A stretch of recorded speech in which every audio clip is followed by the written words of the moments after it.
The cereal aisle at Target was crowded for a Saturday afternoon. Weekend shoppers filled the space, families with kids, college students stocking up, elderly couples moving slowly with their carts. I was reaching for a box of granola, comparing prices between brands, when I felt hands shove hard against my back. Not an accidental bump. A deliberate, forceful push that sent me stumbling forward into a shopping cart someone had left in the middle of the aisle. The metal edge caught my ribs. Pain exploded through my chest as I fell, my knee slamming into the tile floor with a crack that made nearby shoppers gasp, my palms scraping against the rough surface trying to break my fall. The impact knocked the wind out of me completely. For several seconds, I couldn't breathe, couldn't think, could only register the white-hot pain radiating through my torso. "Look at her fall," my nephew Derek's voice, loud and delighted. "That's what you get." I looked up from the floor, vision blurry, to see my sister Vanessa standing 10 feet away with her 2 kids. Derek, 15, was laughing. His younger sister Maya, 12, had her phone out, recording. "Stay on the floor like trash," Maya said, still filming. "That's where you belong anyway." Several other shoppers had stopped, staring. An elderly woman moved toward me. "Are you okay? Should I call someone?" Vanessa finally moved, but not to help. She grabbed Maya's phone. "Put that away. We're leaving." She looked down at me, still on the ground, blood seeping through my torn jeans from my scraped knee. "Stop being dramatic, Andrea. You barely fell." Then she walked away, just turned and walked toward the checkout lanes with her kids trailing behind, leaving me bleeding on the floor surrounded by strangers. The elderly woman helped me up.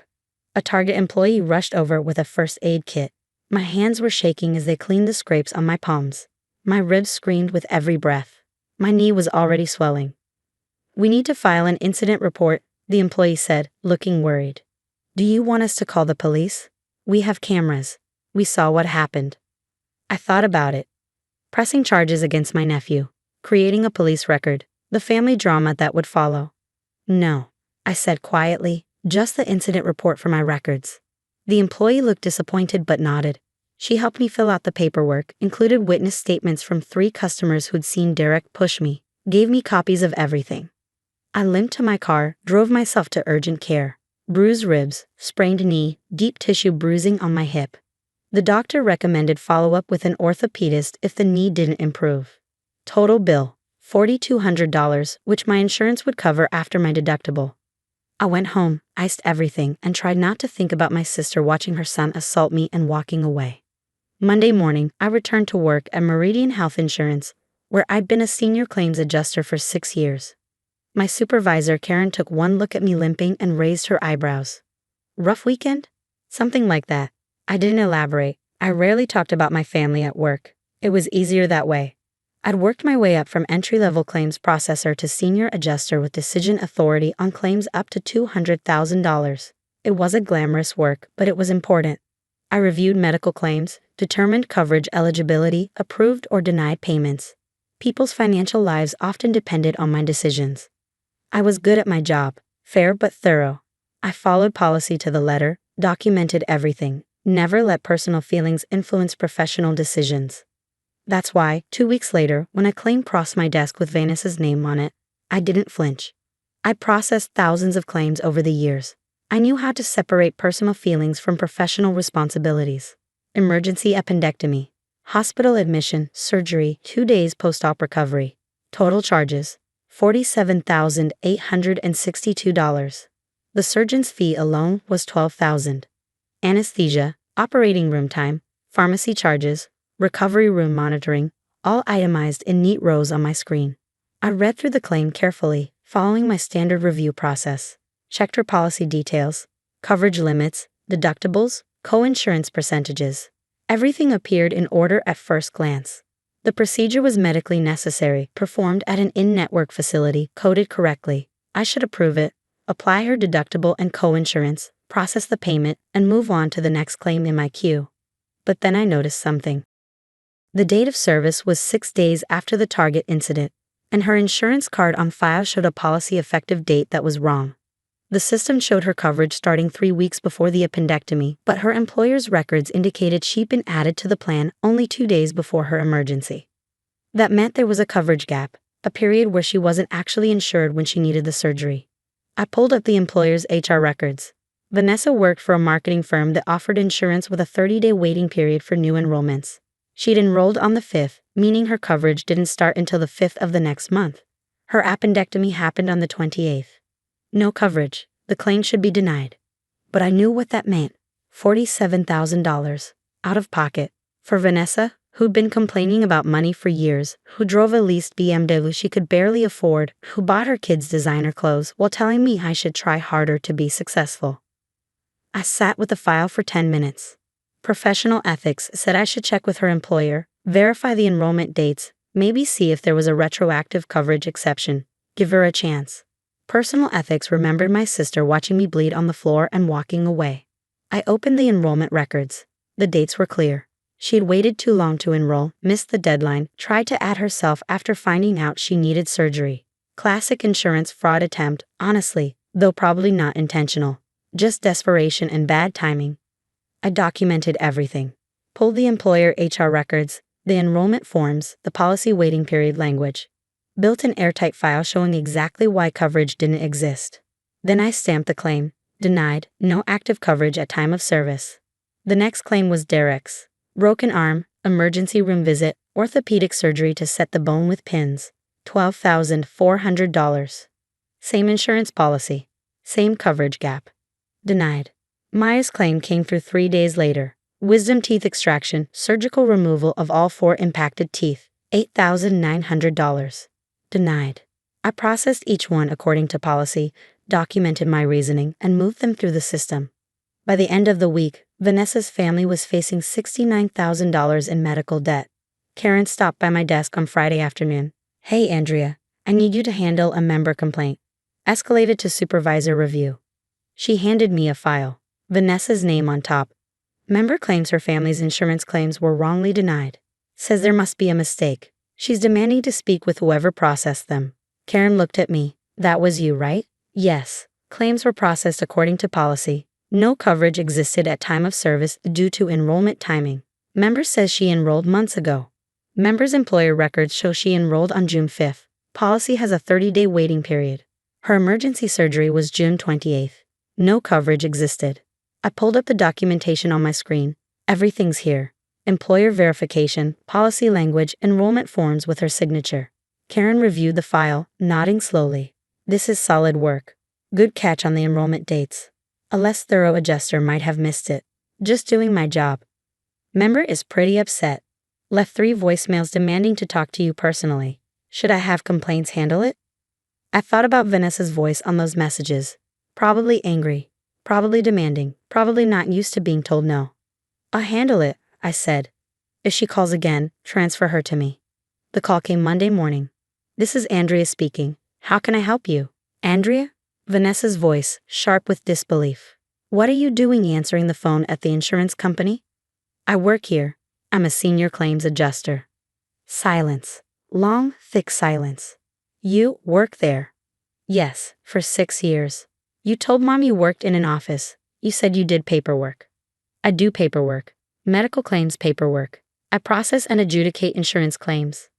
More silence. I could hear her breathing, putting pieces together. Did you process my claims?" "I process approximately 40 to 60 claims per day. If your claims came to my desk, then yes, I processed them." "They were denied. All of them." $69,000, Andrea. We can't afford that. There has to be a mistake." "There's no mistake. Your coverage didn't exist at the time of service. You enrolled after the policy waiting period cutoff." "That's impossible. I enrolled months ago." "Your employer's HR records show enrollment on June 5th with a policy effective date of July 5th. Your medical services occurred between June 28th and July 2nd. No coverage existed." "But I thought, they said..." Her voice cracked slightly. "Andrea, I need this coverage. We need it. Derek's surgery alone was $12,000. I can't pay that. You should review your enrollment paperwork and contact your employer's benefits coordinator to discuss timing and options." "Options? What options?" "The bills are already here. The hospital is demanding payment." I kept my voice steady, professional. "You can request payment plans from your providers. Many hospitals offer financial assistance programs for patients without insurance coverage." "Andrea." Her tone changed, became the older sister voice she used when she wanted something. The voice that used to convince me to do her homework, cover for her with our parents, lend her money she never repaid. Come on, you can fix this. You work there. You have access. Just approve the claims. Nobody will know. I can't approve claims for coverage that doesn't exist. That would be insurance fraud. You're doing this because of what happened at Target, because Derek pushed you. You're getting revenge. I'm doing this because it's my job to verify coverage and process claims according to policy. Every claim gets the same level of scrutiny regardless of who submitted it. My kids pushed you. It was an accident. Kids being stupid. You're being petty and vindictive over an accident. The incident report from Target indicates it was witnessed by multiple customers and captured on store cameras. The report describes a deliberate assault, not an accident. You kept the report? Of course I kept it. It's documentation of an injury that required medical treatment. So you are using it against us. You're denying our claims because you're mad. I'm denying your claims because you didn't have coverage when you received medical services. The Target incident is irrelevant to coverage determination. Then why did you mention it? You mentioned it first. I'm simply correcting your characterization of the event. I could hear her breathing getting faster, anger building. I want to talk to your supervisor. I'll transfer you to Karen Williams, claims supervisor. Please note that she's already reviewed these denials and confirmed they were processed correctly. Andrea, wait, please. We're family. Family doesn't walk away when their sister is bleeding on the floor. I said I was sorry about that. No, you didn't. You called me dramatic and left. I'm saying it now. I'm sorry, okay? I'm sorry. Now please, just help us. Help your nephew. He's 15. He can't have medical debt at 15. Derek is listed on your insurance policy. His claims will be denied for the same reason as yours. No active coverage. If you're concerned about his financial future, you should have enrolled in your employer's insurance plan during the proper enrollment period. You're really going to do this? You're really going to let us drown in debt? I'm going to process claims according to policy and documentation. What you do with that information is your decision. She was quiet for a long moment. You've changed. No, I haven't. You just never bothered to know who I was. I transferred her to Karen and went back to my queue. 43 claims waiting. Real people with real problems needing real solutions. That afternoon, my phone showed 17 missed calls from Vanessa. 8 text messages ranging from apologies to threats to desperate pleas. 3 voicemails from my mother demanding I explain why I was destroying Vanessa's life. I blocked their numbers and kept working. Karen stopped by again before she left for the day. The member filed a formal appeal. It'll go to the appeals committee next week. The denial will stand. Documentation is clear. I know. I already told her that. Karen studied me. She mentioned you're related. She's my sister. Does that create a conflict of interest for you? No. I processed her claims the same way I process every claim, according to policy with complete documentation.